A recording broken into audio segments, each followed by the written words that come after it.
এক সময়ের কথা, বিজয়পুর গ্রামে রাধা ও পায়েল নামের দুই বোন থাকত। তাদের মা বাবার মৃত্যু কিছু বছর আগে হয়ে গিয়েছিল। রাধা ও পায়েল দুই বোনই মিলেমিশে একসাথে থাকত। রাধা পায়েলের বড় বোন ছিল। রাধা তেমন লেখাপড়া করেনি, কিন্তু তারপরও পায়েলের পড়ালেখা চালাতে রাধা একটা কাপড়ের দোকানে কাজ করত। মা বাবা মরার পর নিজে টাকা দিয়ে রাধা পায়েলকে পড়াতো। অন্যদিকে পায়েল একটা স্কুলে বাচ্চাদের পড়াতো। দুজনের টাকা দিয়ে তাদের সংসার সুন্দর মতো চলে যেত। রাধা আর পায়েল দুই বোনই উপরওয়ালার উপর অনেক বিশ্বাস করত, আর তারা দু বোন উপরওয়ালার প্রতি সন্তুষ্ট ছিল। একদিন পায়েল স্কুলের জন্য বের হচ্ছিল। তখন সে তার বড় বোনকে বলে, আপু আপু, আমি তাহলে স্কুলে পড়াতে চাই, কেমন? আর হ্যাঁ, ঠিক মতো যাস কিন্তু, বুঝেছিস? এখনো তেমন একটা দেরি হয়নি। কালকে তাড়াতাড়ি করতে গিয়ে তো হাতে ব্যথা পেয়েছিস, তাই না? তাই বলছি, সাবধানে যা। আর আমারও আবার দোকানের জন্য বের হতে হবে। নিজের খেয়াল রাখিস বোন, কেমন? তারপর পায়েল স্কুলে পড়াতে ঘর থেকে বের হয়। রাধা আর পায়েল দু বোন একসাথে অনেক মিলেমিশে থাকতো। রাধা পায়েলকে অনেক ভালোবাসতো। স্কুলে পড়িয়ে পায়েল যেই টাকা পেত, সেই টাকা পায়েল তার বড় বোনের হাতে তুলে দিত।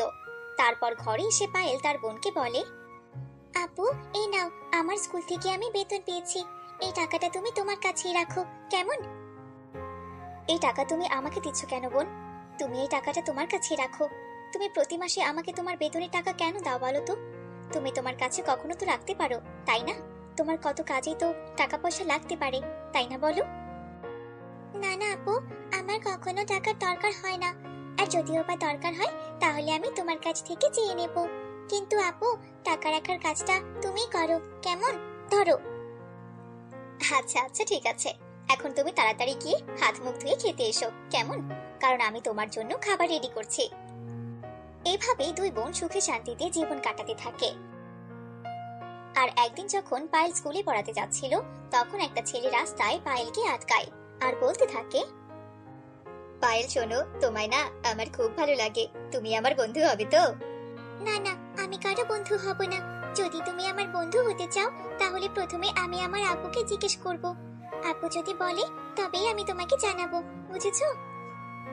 তারপর সেদিন পায়েল বাসায় এসে তার বড় বোনকে রাঘব নামের একটা ছেলের কথা বলল। আপু জানো, রাস্তায় একটা রাঘব নামের ছেলের সাথে আমার দেখা হয়। সে আমাকে তার সাথে বন্ধুত্ব করতে বলেছে। আমি কি তার সাথে বন্ধুত্ব করতে পারবো? আরে বোন, তুমি এই কথা আমাকে কেন বলছো? তোমার যেটা মন চায় তুমি সেটাই করো। আর রাঘব তো অনেক ভালো ছেলে। আর এইভাবে রাঘব আর পায়েলের বন্ধুত্ব হয়ে যায়। কিন্তু যখনই পায়েল রাধার ব্যাপারে কোনো কথা বলতো, তখন রাঘবের অনেক রাগ হতো। আচ্ছা রাঘব, আমি তাহলে বাসায় যাই, আমার আপু একলা ঘরে আছে। পায়েল সেখান থেকে চলে যাওয়ার পর রাঘব ভাবতে থাকে, আরে পায়েল তো সারাক্ষণই তার বড় বোনের কথাই বলতে থাকে। আমার উপর তো ওর একদমই খেয়াল নেই। তাদের দুই বোনকে আলাদা করলেই বোধহয় ভালো হবে। তাহলে পায়েল আমার কথাও ভাববে। সেদিনের পর থেকে রাঘব পায়েলকে তার বড় বোনের ব্যাপারে উল্টাপাল্টা কথা বলতে শুরু করে। আরে না না রাঘব, তুমি এটা কি বলছো? আমার বোন এমনটা করতেই পারে না, জানো তো? আমার বোন অনেক ভালো। তারপর পায়েল রাঘবের সাথে রাগারাগি করে, কিন্তু প্রতিদিন একই কথা শুনতে শুনতে পায়েলেরও রাঘবের কথা বিশ্বাস হতে থাকে। আর একদিন রাঘব পায়েলের ঘরে এসে পায়েলকে বলে, পায়েল শোনো, আমি তোমাকে প্রথম থেকেই বলেছিলাম, তুমি তোমার সব বেতনের টাকা তোমার বোনকে দিও না। সব টাকা পয়সা নিয়ে নিজের জন্য কোনো কিছু তুমি করনি। দেখো, তোমার বড় বোন নিজের জন্য অনেক কিছু করে ফেলবে, আর সেখান থেকে তোমাকে কোনো কিছু এসে দেবে না। তুমি তোমার প্রতি মাসের বেতন তোমার বোনকে দেওয়া এবার বন্ধ করে দাও। এজন্য আমার কথা শোনো, আর তোমার বোনকে টাকা পয়সা দেওয়া বন্ধ করো। তুমি যদি টাকা পয়সা নিজের কাছে রাখতে না পারো, তাহলে তুমি সেই টাকা আমার কাছে দিয়ে রাখতে পারো। আমি তোমার টাকা আমার কাছে যত্ন সহকারে রাখবো। আরে রাঘব, তুমি এগুলো কেমন কথা বলছো? আমার আপু কখনোই এমনটা করবে না। আমার আপুকে আমি ভালো মতো জানি। আর তুমি আমার বোনের ব্যাপারে এমন খারাপ মন্তব্য করা বন্ধ করো। আমার কিন্তু এসব একদম ভালো লাগে না। আমি তোমাকে এর আগেও বলেছি, আর এখনো বলছি, এসব কথা বন্ধ করো। অন্যদিকে রাধার কাছে নিজের কাজের টাকা আর ছোট বোনের কাজের টাকা মিলিয়ে অনেক টাকা হয়। আর কিছু টাকা রাধা আয় করে। সেই টাকায় রাধা নিজের জন্য একটা জমি কিনতে চাইছিল। এতদিন পর আমার কাছে কিছু টাকা জমাতে পেরেছি, এখন একটা জায়গাও কিনতে পারবো।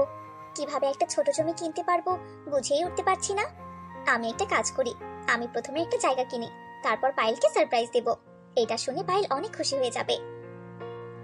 রাধা তার কথা মতো পরের দিন গিয়ে একটা জায়গা কেনার টাকা নিয়ে আসে। তারপর ঘরে এসে সেই জায়গার কাগজ টেবিলে রেখে রান্নাঘরে খাবার বানাতে চলে যায়। তারপর কিছুক্ষণ পর পায়েল ঘরে আসে আর টেবিলে রাখা সেই কাগজ দেখে ফেলে। আর পায়েল সেই কাগজ দেখে অনেক রেগে যায়, কারণ জমির কাগজে রাধার নাম লেখা ছিল, যেটা দেখে পায়েল ভীষণ রেগে যায় আর বলে, আরে আরে, এটা তো কোনো জমির কাগজ। আমার তো মনে হয় আপু কোনো জায়গা কিনেছে। যদি আপু জায়গা কিনে তাহলে আপু এই ব্যাপারে আমাকে কেন কিছু বললো না? আর জমির কাগজের মধ্যে তো আপুর নাম লেখা আছে, আর আমার নাম তো লেখা নেই। তার মানে কি আপু আমাকে ধোকা দিচ্ছে? তার মানে রাঘব আমাকে যে কথা বলছিল সেটাই সত্যি? আমি কি আপুর উপর একটু বেশি বিশ্বাস করে ফেলেছি? পায়েল এগুলো ভাবছিল, তখনই সেখানে রাধা আসে। রাধা সেখানে এসে অনেক খুশি হয়, আর সে ভাবে এই কাগজ দেখে পায়েলও অনেক খুশি হবে। খুশি মনে রাধা পায়েলকে বলে, আরে পায়েল আমার বোন, তুমি ঘরে চলে এসেছো। আমি তোমাকে অনেক ভালো একটা খবর দিতে চাই। এইসব কথা তুমি বন্ধ করো আপু, আমি এখন তোমার ব্যাপারে সবকিছু জানি। তুমি তোমার নাটক এখন বন্ধ করো। রাঘব আমাকে তোমার সব কথা বলেছিল, কিন্তু আমি পাগল ছিলাম যে তোমার সব কথা আমি বিশ্বাস করেছিলাম। সে তো আমাকে সত্যি বলেছিল তুমি তোমার নামে জমি কিনেছো, আর আমাকে তুমি একবার জানানোর কোনো প্রয়োজনও মনে করোনি। তুমি আমাকে ভুল বুঝছো পায়েল, তুমি আমার কথা তো শোনো। তুমি আর কি বলবে আপু, আমি যা বোঝার বুঝেছি। এখন আমি আর এই ঘরে থাকবো না। পায়েল রেগে ঘর থেকে চলে যায় আর গিয়ে রাঘবের ঘরে থাকতে লাগে। এইসব দেখে রাধার অনেক কষ্ট হয়, আর সে ওই দিনই জমির কাগজ থেকে নিজের নাম সরিয়ে পায়েলের নাম বসিয়ে দেয়। তারপর রাধা সেই দিন পায়েলের ঘরে গিয়ে পায়েলকে বলে, পায়েল বোন আমার, এই নাও জমির কাগজ। আমি পুরো জমি তোমার নামে লিখে দিয়েছি। পায়েল, এখন তুমি চলো আমার সাথে, আর রাগ করে থেকো না। আমি আর কখনোই তোমার সাথে সেই ঘরে যাব না, আর ভালো হবে তুমি এখান থেকে যদি চলে যাও। যাও বলছি। পায়েলের এমন কথা শুনে রাধা মন খারাপ করে সেখান থেকে চলে যায়। পায়েল রাঘবের সাথে থেকে যায়, কিন্তু সে রাধার সাথে তার ঘরে ফিরে যায় না, যার কারণে রাধা ঘরে একলা থাকতে শুরু করে। তারপর কিছু মাস পরে পায়েল কেঁদে কেঁদে নিজের ঘরে ফিরে আসে। পায়েল এসেছে দেখে রাধা অনেক খুশি হয়। আরে আরে পায়েল, তুমি আমার কাছে চলে এসেছো। আপু, আমাকে মাফ করে দাও, আমার অনেক বড় ভুল হয়ে গেছে। তারপর দুই বোন চোখ বন্ধ করে উপরওয়ালার কথা ভাবতে থাকে, আর তখনই একটা পরী আসে আর তাদের দুই বোনকে বলে, এই যে মেয়েরা শোনো, তোমরা দুজন কোনো চিন্তা করো না, আমি তোমাদের একটা সোনার ঘাসের বিছানা দিচ্ছি। তোমরা তোমাদের পছন্দ মতো সেই বিছানায় গিয়ে বসে পড়ো। তখন দুই বোন অবাক হয়ে যায়, আর তারা ঘাসের বিছানায় গিয়ে বসে পড়ে। তখন পরী তাদের উপর অনেক খুশি হয়, আর তাদেরকে সেই সোনার বিছানাটা উপহার দেয়। তারপর থেকে তারা দুই বোন সুখে শান্তিতে জীবন কাটাতে থাকে।